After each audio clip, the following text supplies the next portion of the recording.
అపోస్తలుల కార్యములు 1వ అధ్యాయం.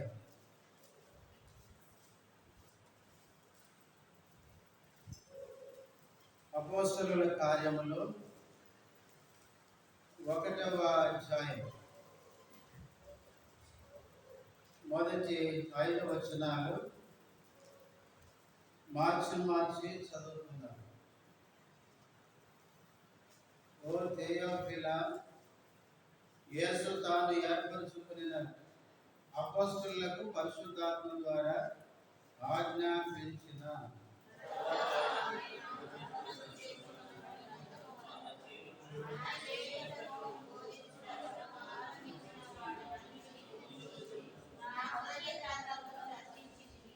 ఆయన శ్రమ పడిన తరువాత 40 దినముల వరకు ఆయన వెలుపడుచు దేవుని రాజ్య విషయములను గురించి బోధించుచు అనేక ప్రమాణములను చూపి వారికి తాను సజీవునిగా కనపరుచుకునెను.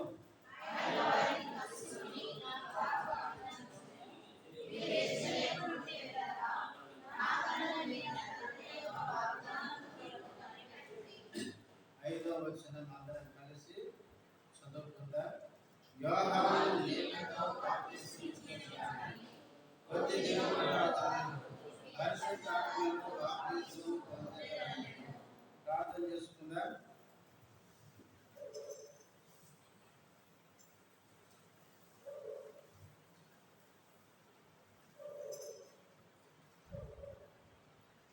ప్రేమ కలిగిన మా తండ్రి, పరిశుద్ధుడమైన దేవా, యేసయ్య ఘనమైన ఉన్నతమైన శ్రేష్టమైన నామములో ఉదయమార వందనములు స్తోత్రాలు చెల్లిస్తున్నాను. ఈ బైబిల్ పఠనములు ఇంతవరకు పాటలలో మీరు చేసిన సహాయముపై స్తోత్రాలు. చదవబడిన వాక్య భాగంలో నుంచి కొద్ది నిమిషాలు మీ మాటలు వినాలని మేము ఆశిస్తున్నాం. మీ దాసుడు బలహీనుడు శిలువ సాగిన మరుగుపరచండి. యజమానుడు వాడుకున్న పాత్రగా సిద్ధపరచండి. మా అందరికి అర్థమయ్యే రీతిగా మీ మాటలు మాకు అందించుము. మీకు మహిమను తెచ్చుకోమని, ఎవరైనా వస్తువుని నడిపించుకొని యేసు క్రీస్తు నామములో స్తుతించి ప్రార్థిస్తున్నాము తండ్రి, ఆమేన్.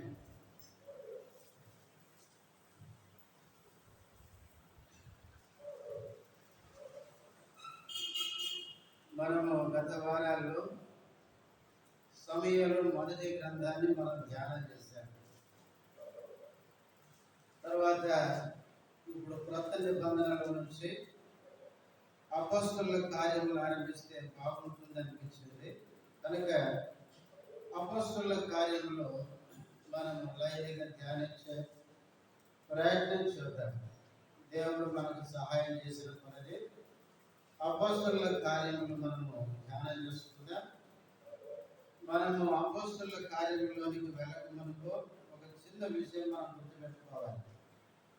బైబిల్ మనకు అర్థం కావాలంటే, లేక బైబిల్ని కరెక్ట్గా అర్థం చేసుకోవాలంటే 3 విషయాలు ఎప్పుడు మన మనసులో ఉంచుకోవాలి.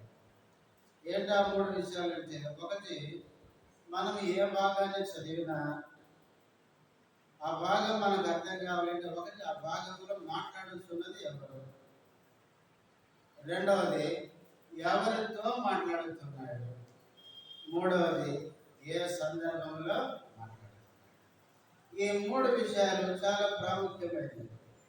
మనము ఏ భాగాన్ని మనం చదివినప్పటికీ ఆ భాగంలో ఆ విషయాలు చెబుతున్నది ఎవరు, ఎవరితో చెబుతున్నాడు, ఏ సందర్భంలో చెబుతున్నాడు అనేది మనం ఎప్పుడూ గ్రహించాలి. ఈ దినాల్లో అనేకమైన తప్పుడు బోధనలు రావడానికి కారణం ఈ 3 విషయాలు వారు గ్రహించకుండా, ఇక్కడ ఈ మాట ఉంది కదా అంటారంటే, ఆ మాట ఎవరు చెప్పారు, ఎందుకు చెప్పారు, ఏ సందర్భంలో చెప్పారు అనేది వాళ్ళు అసలు గ్రహించరు.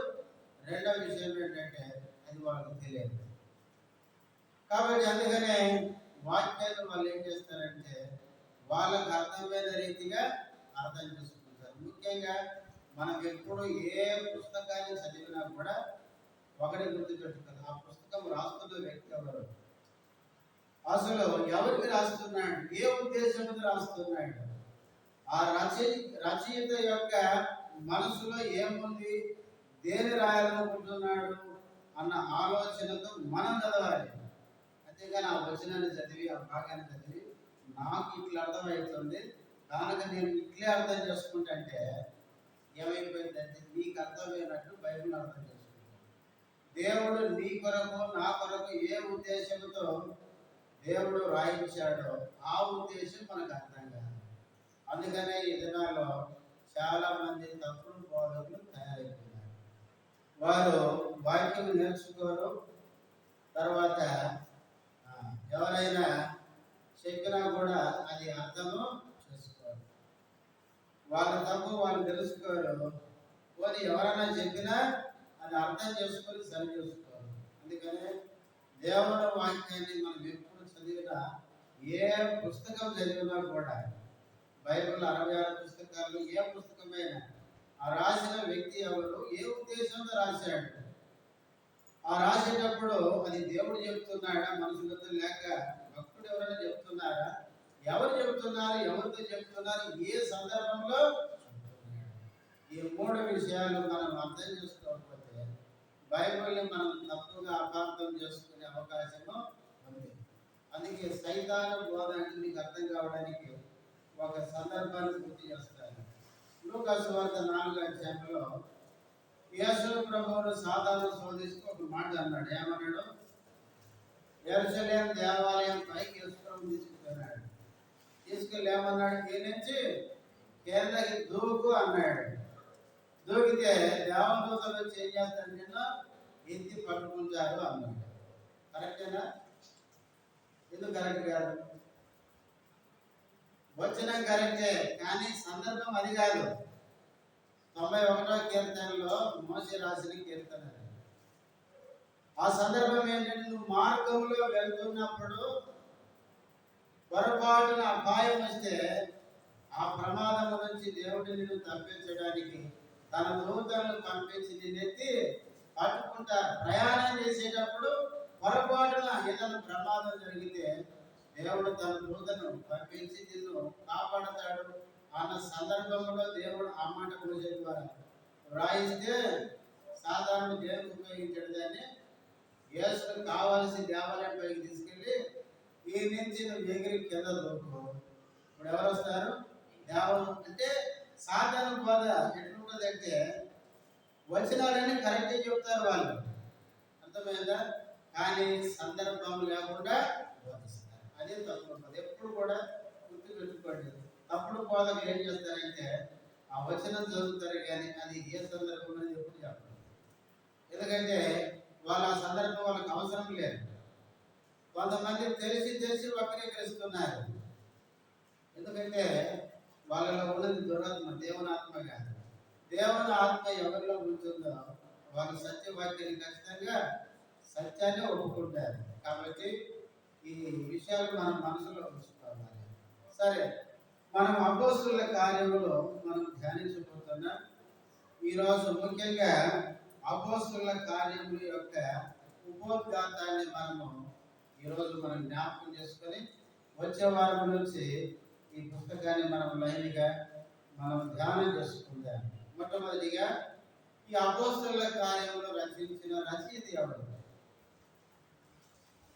వాస్తవంగా బైబిల్ పండితులందరూ ఒప్పుకునేది ఏంటంటే ఈ అపోస్తుల కార్యములు రచించింది వైద్యుడైన లూకా.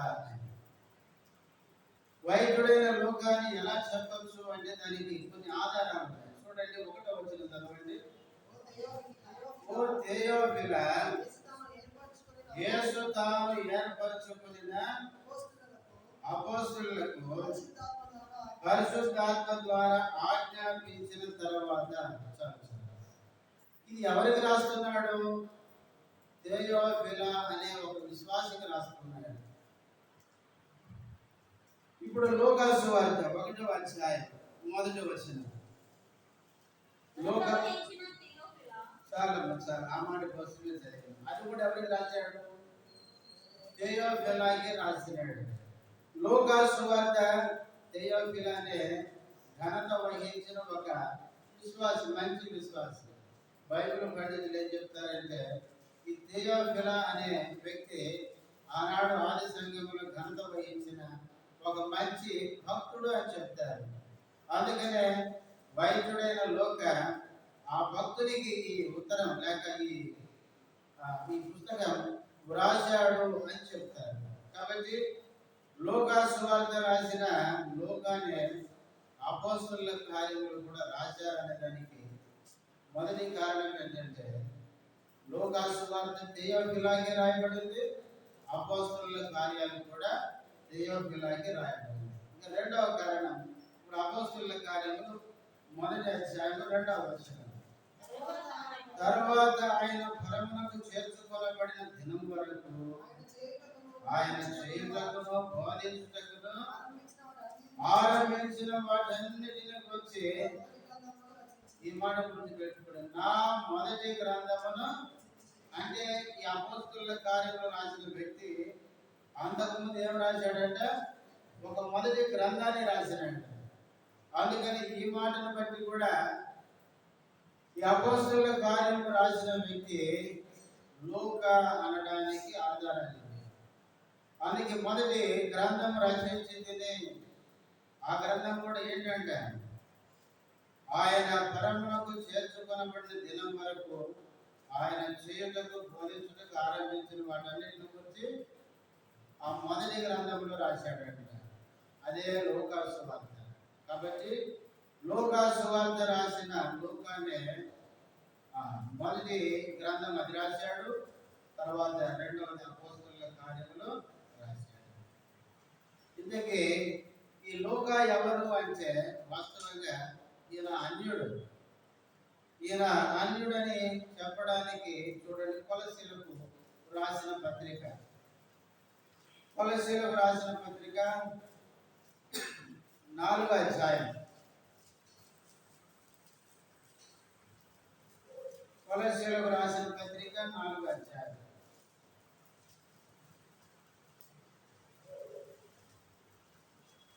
14వ వచనం, లోకాను ప్రియుడైన వైద్యుడును దేమాయును మీకు వందనములు చెప్పుచున్నారు. పైన మనం చదువుతాం 10వ వచనం నుంచి. ఏం చదువుతామంటే అక్కడ యూదుల గురించి మాట్లాడతాడు. 10వ వచనం చూడండి. నాతో కూడా చెరలో ఉన్న అరిస్తారులు బర్నబాకు సమీప జ్ఞాతి అయిన మార్కును మీకు వందనములు చెప్పుచున్నారు.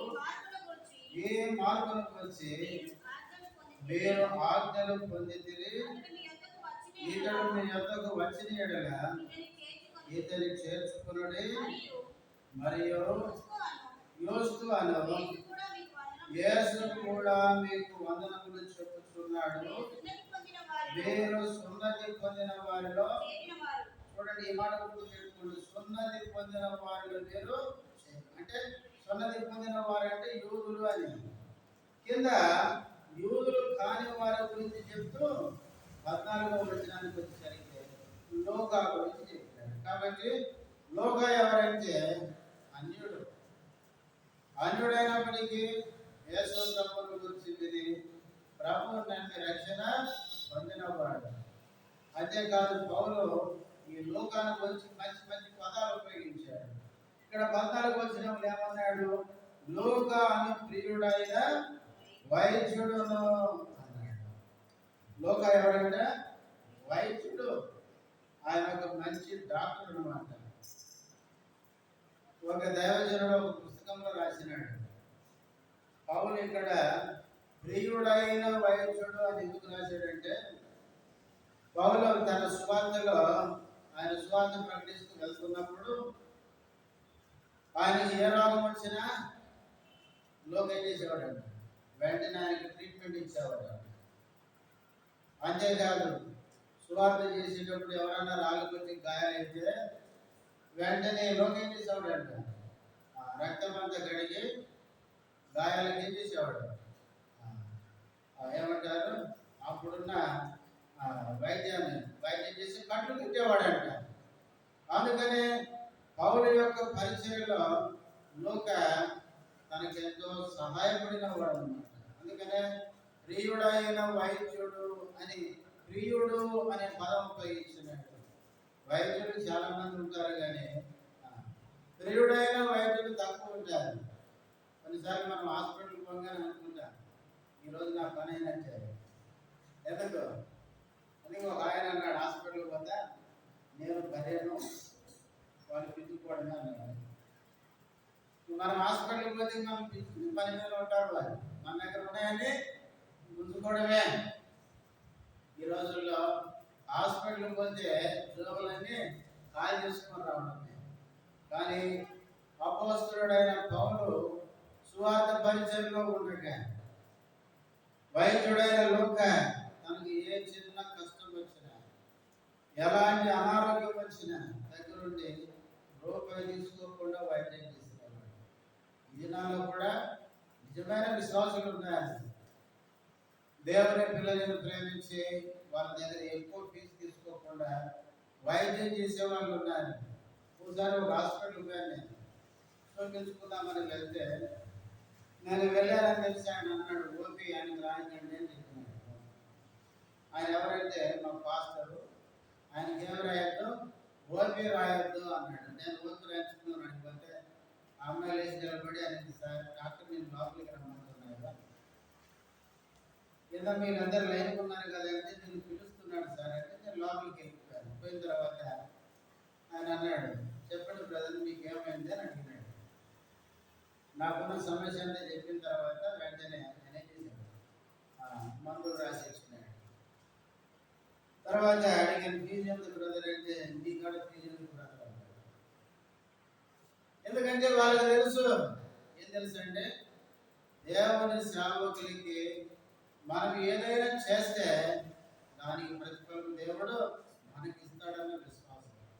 అందుకనే లూకా అపోస్తలుడైన పౌలు సువార్త పరిచర్యలో ఉన్నప్పుడు ఎటువంటి అనారోగ్యం వచ్చినా, ఎటువంటి గాయము తగిలినా వెంటనే వైద్యం అందించేవాడు. అందుకనే పౌలు కొలస్సీయులకి పత్రిక రాస్తూ ప్రియుడైన వైద్యుడు అనే పదాన్ని ఉపయోగించినాడు. తర్వాత ఫిలోమోనుకు రాసిన పత్రిక ఒకే అధ్యాయం ఉంటుంది, 23, 24 వచనాలు.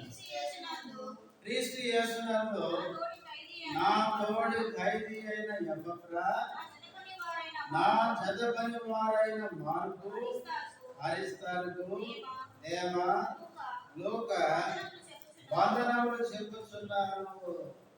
పౌలు లోకాన్ని గురించి ఏం రాస్తున్నాడండి ఇక్కడ చూడండి, 24వ వచనంలో నా జత పని వారైన అనే పదం ఉపయోగించి కొంతమంది పేర్లు చెప్పినాడు. మార్కు, అరిస్తార్కు, దేమా, లూకా. లూకా ఎవరంటే పౌలు ఇస్తున్న సాక్ష్యం, నా జత పనివాడు. లూకా ఎవరంటే నాతో కలిసి దేవుని పని చేసేవాడు. నిజంగా ఎంత గొప్ప ఘనత ఇది. ఆయన వైద్యుడైనప్పటికీ తన వృత్తి తను చేసుకున్నాడే మనకు తెలియదు, కానీ పౌలు పరిచర్యలో పౌలుతో కలిసి ఏం చేశాడంటే దేవుని పని కూడా చేస్తున్నాడు. నిజంగా మనకున్న పని మనం చేసుకోవాలి. అదే సమయంలో దేవుని దాసులతో కలిసి ఏం చేయాలంటే దేవుని పని చేయాలి. ఈ లోకంలో దేవుని పని చేసేదానికంటే ఇక విలువైన పని వేరొకటి లేదు. కాబట్టి ప్రియులారా, లోకాల గురించి పౌలు ఇస్తున్న సాక్ష్యం ఏంటంటే ఫిలోమోనుకు రాస్తూ నా జత పని వాడైన లూకా. తర్వాత తిమోతికి రాసిన 2వ పత్రిక 4వ అధ్యాయం. తిమోతికి రాసిన 2వ పత్రిక 4వ అధ్యాయం 11 వచనాలు. దేమా ఏహలోకమును స్నేహించి నన్ను విడిచి తెస్సలోనికకు వెళ్ళెను. ప్రెస్కే గలతీయకును తీతు దల్మతియకును వెళ్ళిరి. లూకా మాత్రమే ఎంత మంచి సాక్ష్యం ఇస్తున్నాడు. అందరు వెళ్ళిపోయినారు. ఎవరున్నారు నా దగ్గర? లోకా మాత్రమే. అంటే అర్థం ఏంటి? ఈయన ఒక్కడే నా దగ్గరే ఉన్నాడు, మిగిలిపోయాడు. ఈ తిమోతికి 2వ పత్రిక ఎప్పుడు రాశాడు తెలుసు పౌలు? ఆయన చెరసాలలో ఉండి రాసిన పత్రిక. ఆయన చనిపోయే ముందు రాసిన పత్రిక ఇది. అందుకే పైన చూడండి 6వ వచనం, నేను ఇప్పుడే బాణార్పణముగా భయపడుచున్నాను, నేను వెడలిపోవు కాలము సమీపమై ఉన్నది. పౌలు ఈ పత్రికలో ఏం చెప్తున్నాడంటే తిమోతికి, తిమోతి నేను వెడలిపోయే కాలం ఏమైంది? దగ్గరకు వచ్చింది, సమీపమైంది. ఈ పత్రిక రాసేటప్పుడు తిమోతిను త్వరగా నా దగ్గరికి వచ్చేటప్పుడు ఏమేమి తీసుకురావాలని కూడా గుర్తు చేసినాడు. అయితే బైబిల్ పండితులు ఏం చెప్తారంటే తిమోతి అవన్నీ తీసుకుని వెళ్ళేసరికి పౌలు అక్కడ చంపేశారు రోమాలు అని చరిత్ర చెప్తుంది. కాబట్టి ప్రియులారా, పౌలు చనిపోయే ముందు చెరసాలలో ఉండి కష్టంలో ఉండి ఈ 2వ పత్రిక రాసినాడు. రాసేటప్పుడు పౌలు చెరలో ఉన్నప్పుడు ఏమైందంటే అందరూ వెళ్ళిపోయినారంట. అయితే లోకాల గురించి రాస్తాడు 11లో, లోకా మాత్రమే నా యొద్ద. లోక అపోస్తలుడైన పౌలు చివరి ప్రయాణం వరకు ఆయనతో ఉన్నవాడు. కాబట్టి ఆ లోకానే అపోస్తలుల కార్యములు ఏం చేశాడంటే ఆయన రాస్తూ వచ్చినాడు. లోకాల గురించి 3 మాటలు చదువుకున్నాం. ఒకటి, ప్రియుడైన వైద్యుడు. 2వది, నా తప్పనివాడు. 3వది, నా చివరి వరకు నాతో ఉండినవాడు. అని పౌలు ఈ లోకాల గురించి సాక్ష్యం ఇచ్చాడు. అంత మంచి సాక్ష్యం లోక కలిగి ఉన్నాడని మనం చూస్తున్నాం. కాబట్టి లోక అపోస్తలుల కార్యములు రాసిన రచయిత అని మొదటిగా మనం గుర్తుపెట్టుకోవాలి. 2వది, ఈ అపోస్తలుల కార్యములకు ఈ పేరు రావడానికి గల కారణం, ఈ గ్రంథానికి, పుస్తకానికి ఈ పేరు రావడానికి గల కారణం 2వది మనం చూస్తాం.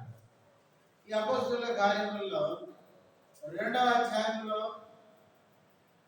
పెంతెకొస్తు పండుగ దినమున పరిశుద్ధాత్ముడు ఏమన్నాడు? వీళ్ళ మీదకి, అపోస్తలుల మీదకి, మేడగదిలో ఉన్న అపోస్తలుల మీదకి దిగి వచ్చాడు. పరిశుద్ధాత్మ చేత వారిని నింపబడ్డారు. పరిశుద్ధాత్మ చేత నింపబడిన తర్వాత పరిశుద్ధాత్మ చేత అపోస్తలులు ఏం చేశారు? ఈ అపోస్తలుల కార్యాలు అనేక గొప్ప కార్యాలు చేశారు. అందుకనే ఈ అపోస్తలుల కార్యములు అనే పేరు ఈ గ్రంథానికి వచ్చింది. అపోస్తలుల ద్వారా పరిశుద్ధాత్ముడు చేయించిన కార్యములే అపోస్తలుల కార్యం. ఇది 2వది. ఈ పుస్తకానికి ఈ పేరు రావడానికి కారణము పరిశుద్ధాత్మ దేవుడు అపోస్తలుల ద్వారా ఏ కార్యాలైతే జరిగించాడో అవి ఈ గ్రంథంలో ఉన్నాయి కాబట్టి ఈ గ్రంథానికి ఆ పేరు వచ్చింది. ఇక 3వది, ఈ గ్రంథం ఎప్పుడు రాయబడింది అనేది విషయం. 3వదిగా బైబిల్ పండితులు ఏం చెప్తారంటే క్రీస్తు శకం 60 నుంచి 64వ సంవత్సరం మధ్యలో ఈ గ్రంథం రాయబడింది అని చెప్తారు. దానికి చాలా కారణాలు ఉన్నాయి. అయితే వాటిని తర్వాత చూద్దాం. ఈ గ్రంథం రాయబడిన కాలం క్రీస్తు శకం 60 నుంచి 64వ సంవత్సరం, ఈ మధ్య కాలంలో వ్రాయబడింది అని బైబిల్ పండితులు చెప్తారు. ఇప్పుడు ఎన్ని చూసాం? 3 చూసాం. ఇక 4వది, ఈ అపోస్తలుల కార్యములు రాయబడిన ఉద్దేశం. ఈ అపోస్తలుల కార్యములు రాయబడిన ఉద్దేశం ఏంటంటే, మన బైబిల్లో చూడండి, క్రొత్త నిబంధనలో మొదటి 4 సువార్తలు ఉన్నాయి కదా, మత్తయి, మార్కు, లూకా, యోహాను సువార్త. ఈ 4 సువార్తలు ఏం చెప్తాయి మనకు? యేసుక్రీస్తు నీ కోసం చనిపోయాడు, సమాధి చేయబడ్డాడు, తిరిగి లేచాడు అని 4 సువార్తలు మనకు చెప్తారు. అయితే అపోస్తలుల కార్యం ఏం చెప్తుంది?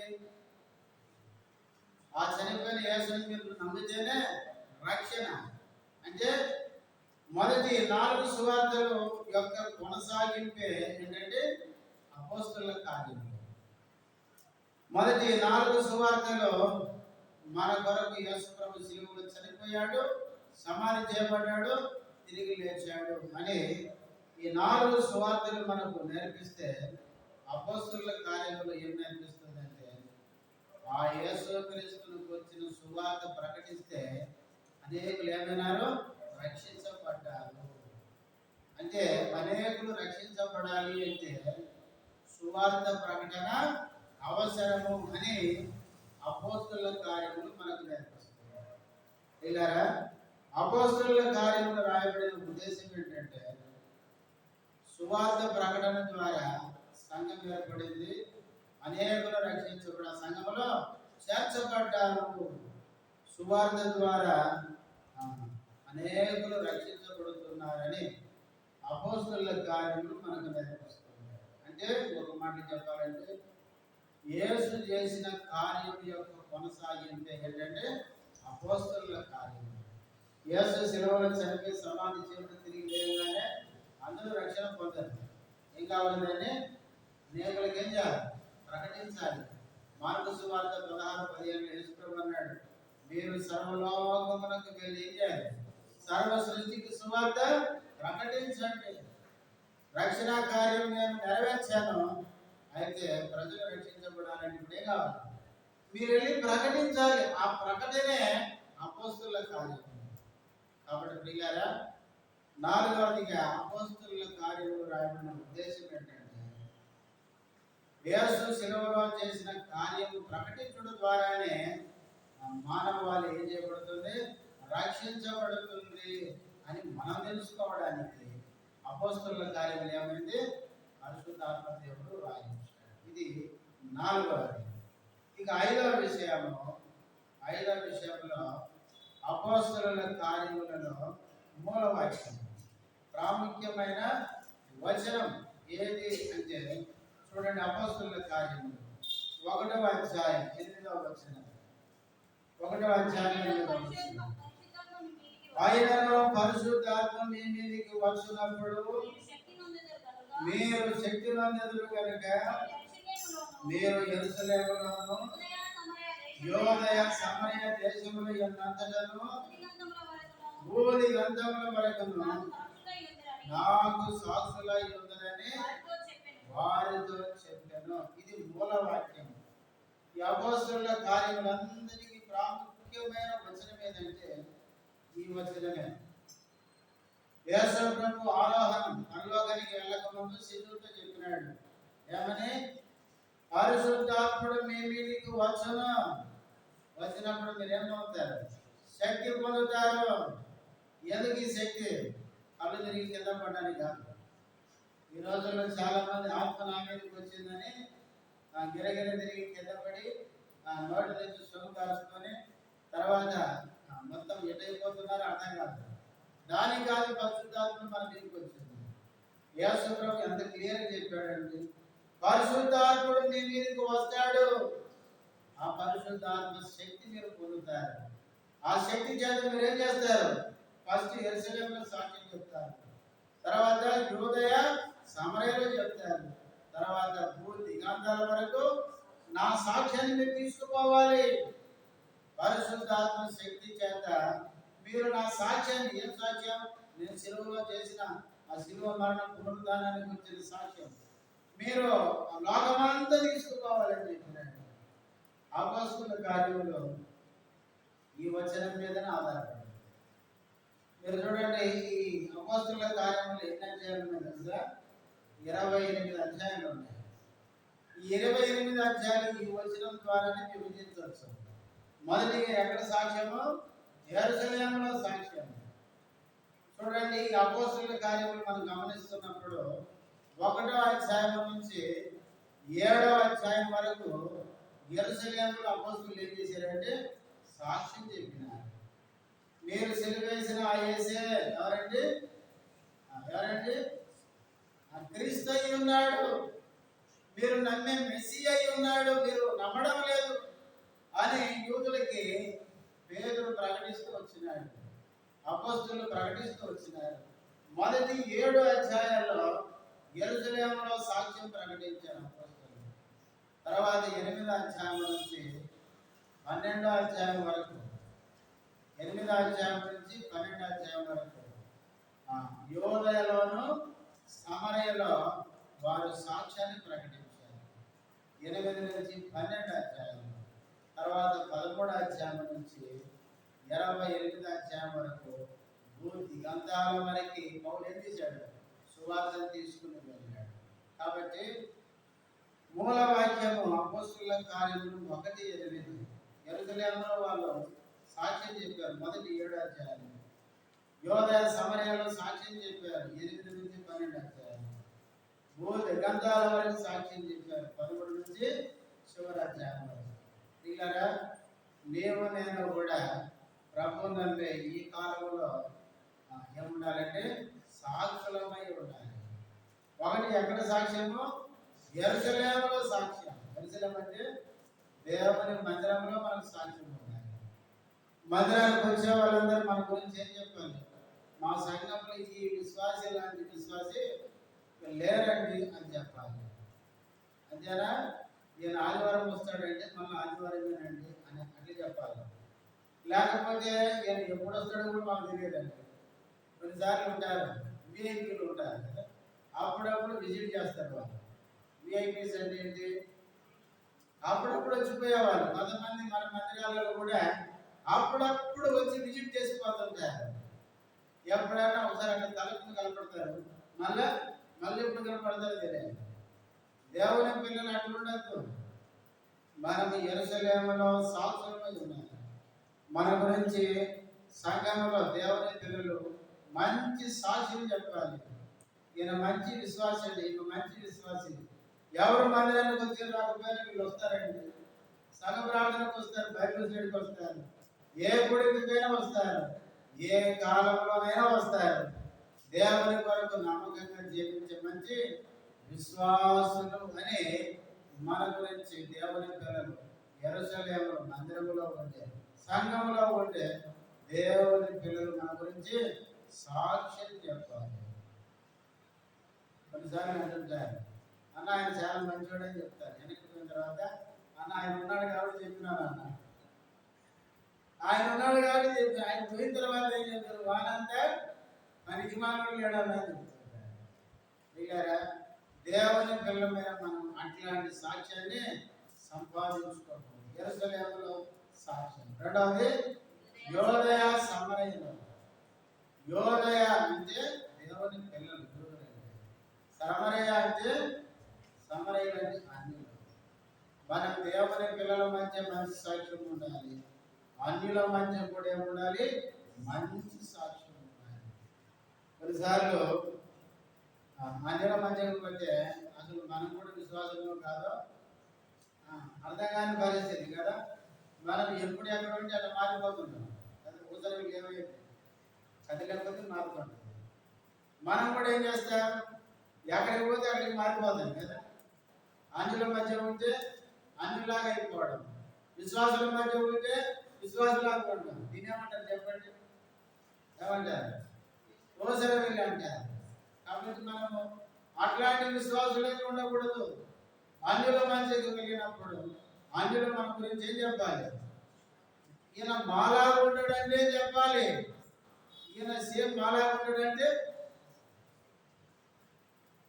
అయిపోయి మనం ఏం విశ్వాసం చెప్పండి. అందుకనే యోదయ సమరయులు అంటే యూదులు అంటే దేవుని పిల్లలు, సమరయులు అంటే అన్యులు. దేవుని పిల్లల మధ్య మనకు సాక్ష్యం ఉండాలి, అన్యుల మధ్య కూడా మనకు సాక్ష్యం ఉండాలి. మన ఇంటి చుట్టుప్రక్కల వాళ్ళు అన్యులు ఉంటే మన గురించి సాక్ష్యం చెప్పాలి. వీళ్ళు మందిరానికి పోతారండి, చర్చికి పోతారండి, వీళ్ళు దేవుని నమ్మిన తర్వాత వీళ్ళలో చాలా మార్పు మేము చూశామని చెప్పాలి. అంతేగాని మీ చెప్పుకుని ఉంటారో మాకు తెలియదండి, మా ఇంటికాడ మాత్రం మాలాగా ఉంటారంటే అయిపోయింది మన సాక్ష్యం. కాబట్టి రెండవదిగా యోదయలో సమరయంలో, మూడవది దిగంతాల వరకు. అంటే మనం ఎక్కడికి వెళ్ళినా ఈ భూమి మీద ఎక్కడికి పోయినా కూడా మనము ఈ లోకంలో ఎట్లుండాలి? సాక్షులంగా ఉండాలి. యోసేపు ఐగుప్తు దేశానికి అమ్మబడ్డాడు. అక్కడ ఎట్లున్నాడండి? సాక్షిగా ఉన్నాడు. ఫరోనే సాక్ష్యం ఇచ్చినాడు. ఏమని? నీలాంటి ఆత్మ కలిగిన వ్యక్తిని నేను ఎక్కడ చూడలేమని చెప్పినారు. ఎంత మంచి సాక్ష్యం! నిజంగా నేను అనుకుంటాను, పోతీఫర భార్య నిందేసింది. చెర నుంచి బయటకు వచ్చి యోసేపును రాజు మెచ్చుకున్నప్పుడు ఆమె ఎంత సిగ్గుపడిపోయిందో, ఇంత మంచి వ్యక్తి మీద నేనేం చేశాను, అందుకని నిందేశాను. అంతేకాదు, బబులోను దేశంలో శద్రకు, మెషకు, అబేద్నెగో, దానియేలు అన్యుల మధ్య ఉన్నప్పటికీ అన్ని రాజులు చెప్పారంటే ఏమని? వీరి దేవుడు ఎవరండి? సజీవుడు అని చెప్పినారు. మీ దేవుడే నిజమైన దేవుడు, పూజారుడు అని అన్యులు చెప్పినారు.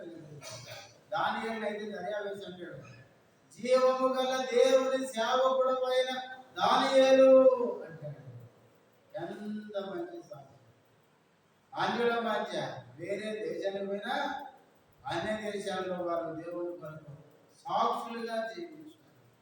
ఇలా మనం ఎక్కడికి పోయినా కూడా మనం ఎట్లుంటారంటే మనం దేవుని కొరకు సాక్షులంగా ఉండాలి. అందుకనే మనం 5వ విషయం చూస్తున్నాం. అపోస్తలుల కార్యాల్లో చాలా ప్రాముఖ్యమైన మూలవాక్యం ఏంటంటే 1వ అధ్యాయం 8వ వచనం. పరిశుద్ధాత్మ వారి మీదకి వచ్చిన తర్వాత వాళ్ళు ఫస్ట్ యెరూషలేములో సాక్ష్యం ఇచ్చినారు. రెండవది యూదయ, సమరయ ఇచ్చినారు. తర్వాత పూర్తి గంధాల వరకు పౌలు ఆ సాక్ష్యాన్ని తీసుకొని వెళ్ళాడు. ఆ రోజు వాళ్ళు తీసుకెళ్ళారు, ఈరోజు దేవుని అని తీసుకెళ్ళాలి. ఇది ఎన్నోది? 5వ సంగతి. ఇంకా చివరి మాట చెప్పి చేస్తాను. 6వది, అపోస్తలుల కార్యాల్లో ప్రాముఖ్యంగా 3 వ్యక్తులు కనపడతారు. ఆ 3 వ్యక్తులు ఎవరంటే, 1 పేతురు, 2వది పౌలు, 3వది ఫిలిప్పు, సువార్తికుడైన ఫిలిప్పు.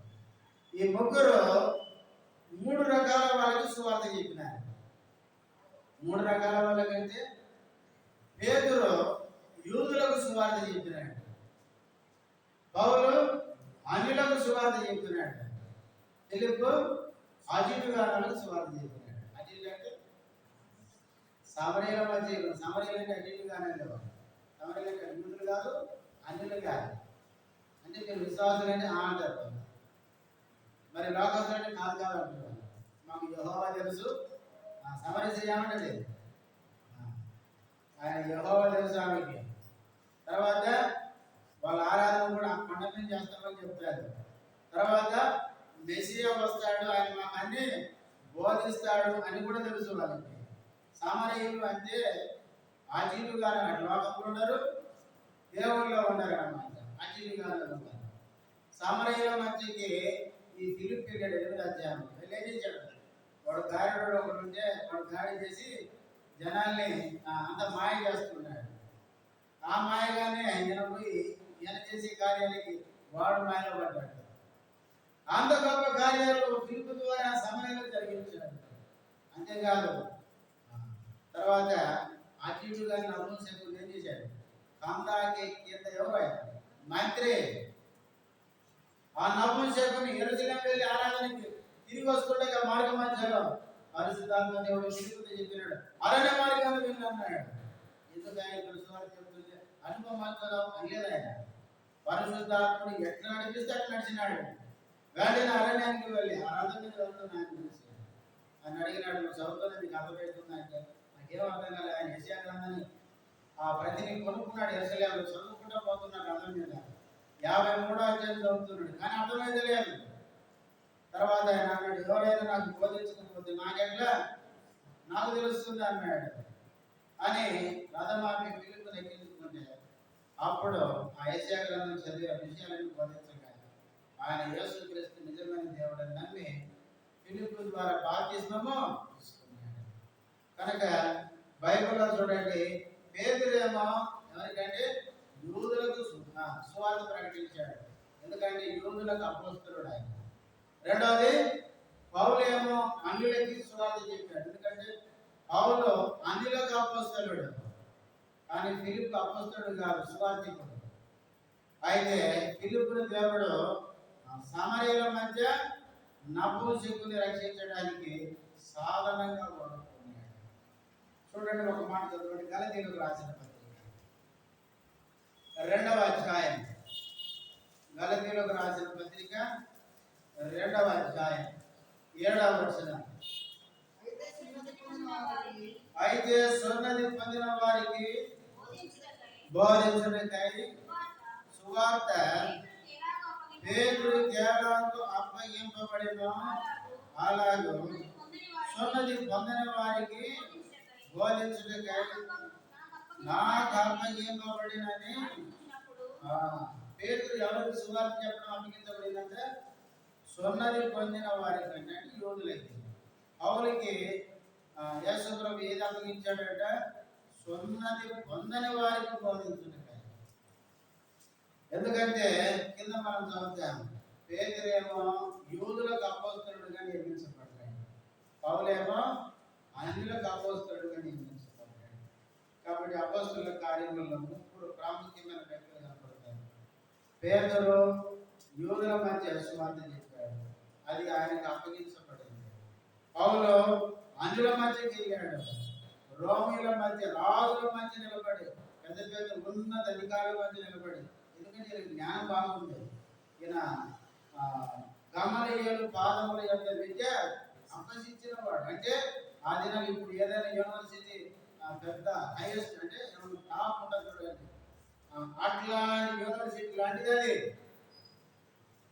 దాంట్లో పట్టం పొందిన వాడు పౌలు. అందుకనే పరిశుద్ధాత్మ దేవుడు అంత హై లెవెల్లో వాడుకున్నాడు. పౌలును అన్యజనుల మధ్య సువార్తికుడిగా వాడుకున్నాడు. ఫిలిప్పీని మాత్రం అతిథిగాని వాళ్ళ మధ్య వాడు. ఎందుకంటే వాళ్ళకి ఆ పని దేవుడు అప్పగించాడు. ఈరోజు దేవుడు నీకు నాకు కూడా ఒక పని అప్పగించాడు. ఈ భూమి మీద మనం ఎందుకు ఉంచాడంటే మనం కూడా వాళ్ళలాగే ఎవరో కొందరిని రక్షించడానికి దేవుడు ఉద్దేశం కలిగి ఉన్నాడు. కాబట్టి ప్రియులారా, మన సాక్ష్యం ద్వారా, మనం క్రీస్తుని గురించి ప్రకటించడం ద్వారా కొందరైనా ప్రభు దగ్గరికి రావడం ప్రభు ఉద్దేశం. కనుక దేవుడు మనకు అప్పగించబడిన పని నమ్మకంగా నిర్వహించి చివరికి ఏం కావాలంటే మన జీవితాన్ని ముగించాలి. యోహాను సువార్త 17వ అధ్యాయంలో 4లో యేసు ప్రభు అన్నాడు, తండ్రికి ప్రార్థన చేస్తూ, చేయుటకు నీవు నాకు అప్పగించిన పని సంపూర్ణంగా నెరవేర్చి అన్నాడు. నేను భూమి మీద మహిమ పరిస్థితిని అన్నాడు. యేసు ప్రభు ఈ లోకానికి ఎందుకైతే వచ్చినాడో తండ్రి చిత్తం సంపూర్ణంగా నెరవేర్చినాడు. ఇలాగ మనం చదువుకున్నాం. తిమోతి 2వ పత్రిక 4:7లో పౌలు కూడా అంటాడు, తిమోతికి రాస్తామని ఏమంటాడంటే, నా మంచి పోరాటము పోరాడి నా పరుగు కడపట్టించుకుని విశ్వాసమును కాపాడుతుంది. పౌలు కూడా దేవుడు దేనికోసమైనా రక్షించుకున్నాడు. ఇలా ఆయన పట్ల దేవుని ఉద్దేశం సంపూర్ణంగా నెరవేర్చడానికి పరిగెత్తినాడు అంట. అపోస్తలుల కార్యాలు 2వ అధ్యాయంలో అంటాడు, ఏమంటాడు? దేని కొరకు నేను పట్టబడ్డాను, ఆ పట్టబడిన ఆ పిలుపు నెరవేర్చబడడానికి నేను పరిగెత్తుచున్నాను అంటాడు. కాబట్టి పౌలు యొక్క గమ్యం ముగింపు ఇలా దేవుని చిత్తం పూర్తిగా నెరవేర్చి ఆయన ముగించాడు. నీవు దేవుడు కూడా ఈ భూమి మీద చనిపోకముందు ఏ ఉద్దేశంతో దేవుడు మనం రక్షించాడు, ఆ ఉద్దేశం పూర్తిగా నెరవేర్చిన వరమై మన జీవితాన్ని ముగించాలి. లేకపోతే ఒక దినాన్ని చనిపోయిన తర్వాత మన జీవితాన్ని గురించి దేవునికి ఏం చేయాలి? రామపత్రిక 14వ అధ్యాయంలో ప్రతి వాడు తన గురించి దేవుని దగ్గర ఏం చెప్పుకోవాలి? లెక్క చెప్పుకోవాలనుకుంటే. కాబట్టి దేవుని దగ్గర నా జీవితాన్ని గురించి నేను లెక్క చెప్పుకోవాలి, మీ జీవితాన్ని గురించి మీరు లెక్క చెప్పుకోవాలి. కాబట్టి మనం 6 విషయాలు చెప్పుకున్నాం. చెప్పడం ముందు ఒకటి, అపోస్తలుల కార్యములను రచించిన గ్రంథకర్త లోక, వైద్యుడైన లోకాన్ని గురించి 3 మాటలు పౌలు చెప్తున్నారు. ప్రియుడైన వైద్యుడు, నా జత పనివాడైన లోక, మూడవది నాతో చివరి వరకు ఉన్నవాడని సాక్ష్యం ఇస్తున్నాడు. రెండవది, అపోస్తలుల కార్యములో ఆ గ్రంథానికి కూడా పేరు రావడానికి గల కారణం చెప్తున్నాను. అపోస్తలుల ద్వారా పరిశుద్ధాత్మను జరిగించిన కార్యములే అపోస్తలుల కార్యముల గ్రంథంలో ఉంది కనుక ఆ గ్రంథానికి ఆ పేరు వచ్చింది. మూడవది, రాయబడిన కాలం క్రీస్తు శకం 60 నుంచి 64 మధ్యలో ఈ పుస్తకం రాయబడింది అని చెప్పుకున్నాను. నాలుగవది, ఆ పుస్తకం రాయబడిన ఉద్దేశం చెప్పుకున్నాను. మొదటి 4 సువార్తల్లో యేసుక్రీస్తు మన కొరకు శిలువలో మరణించి చనిపోయి తిరిగి లేస్తే అపోస్తలుల కార్యాలు ఆ సువార్త అపోస్తలులు ప్రకటించగా అనేకులు ఏమైనారో రక్షించబడ్డారు. ఈ పుస్తకం మనం చదువుతున్నప్పుడు మనం ఏం నేర్చుకోవడానికి రాయించాడంటే పరిశుద్ధాత్ముడు, ఒక వ్యక్తి రక్షించబడాలంటే సువార్త ఏం కావాలి? ప్రకటించబడాలి. కాబట్టి 4 సువార్తల్లో యేసు ప్రభు చేసిన కార్యం యొక్క కొనసాగింటే అపోస్తలుల కార్యం. ఇక 5వది ముఖ్య వచనం 1వ అధ్యాయం 8వ వచనం. పరిశుద్ధాత్ముడు వాళ్ళ మీదకి వచ్చిన తర్వాత వాళ్ళు యెరూషలేములో, యూదయ సమరయలో, భూమి దిగంతాల వరకు ఎట్లుండాలి? సాక్షులుగా ఉండాలి. 6వదిగా అపోస్తలుల కార్యాలు 3 వ్యక్తులు ప్రాముఖ్యంగా కనబడతారు. పేతురు, పౌలు, ఫిలిప్పు. 3 రకాల ప్రజల మధ్య సువార్త ప్రకటించి అనేకుల్ని దేవుని దగ్గరికి నడిపించారు. నీవు నేను కూడా ఈ భూమి మీద చనిపోకముందు అందరినైనా ప్రభు దగ్గర నడిపించి ప్రభు కార్యమును సంపూర్తి చేసి మన జీవితమే కావాలి. ప్రార్థన చేసుకుందాం, మోకరించాలి.